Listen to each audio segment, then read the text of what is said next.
अनंत चतुर्दशी के 14 गांठ के डोरे बांधने का नियम, कितने दिन तक हमें बांधना चाहिए और बांधने के बाद हमें कहाँ उसे निकाल के रखना चाहिए।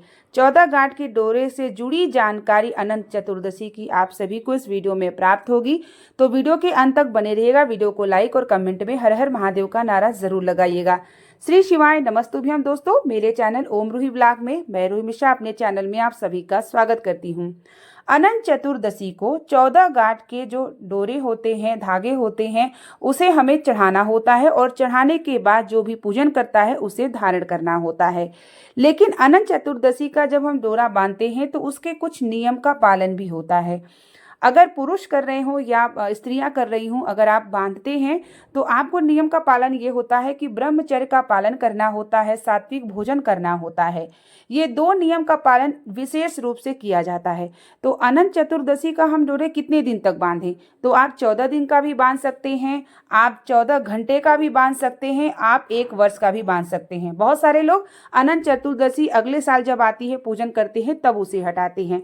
तो आप जितने दिन के नियम का पालन कर सकते हैं। अगर आपसे 14 दिन नहीं हो सकता है तो आप 14 घंटा ही बांधें। अगर आप नियम का पालन कर सकते हैं, ब्रह्मचर्य का पालन, सात्विक भोजन, बिना लहसुन प्याज, मांसाहारी अगर है तो ये सब चीजें ना करें, तब आप बांधे 14 दिन। अगर आपसे ना हो सके तो आप 14 घंटे ही बांध लें।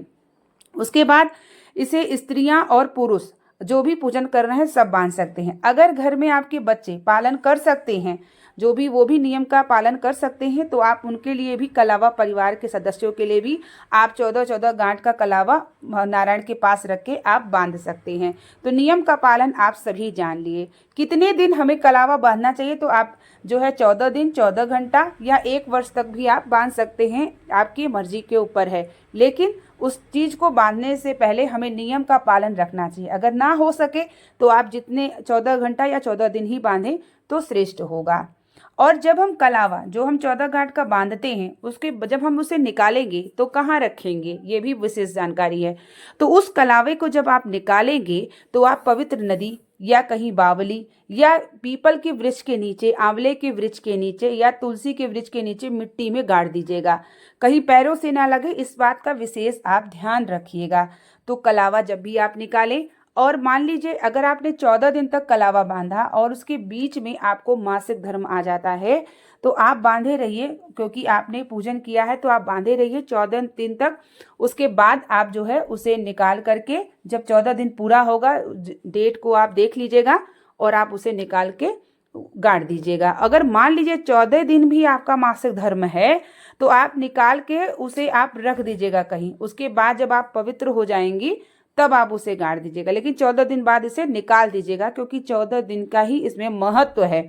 इस दिन नारायण को क्षीर सागर यमुना जी की पूजा की जाती है, नारायण के अनंत स्वरूपों की पूजा की जाती है।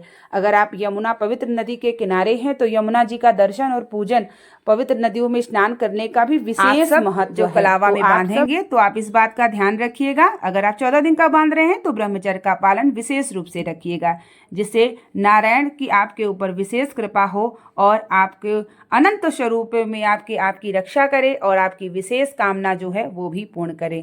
तो उम्मीद करेंगे कि वीडियो आपके लिए काफ़ी हेल्पफुल होगी। तो बने रहिए मेरे चैनल पे, बहुत सारी पूजा पाठ से जुड़ी जानकारी मैं आप सभी को शेयर करती रहती हूँ, आप तक प्राप्त हो और आप भी भगवान की भक्ति करके अपने जीवन को सार्थक करिए। मिलते हैं नेक्स्ट वीडियो के साथ, तब तक के लिए आप सभी को श्री शिवाय नमस्तुभ्यम। हर हर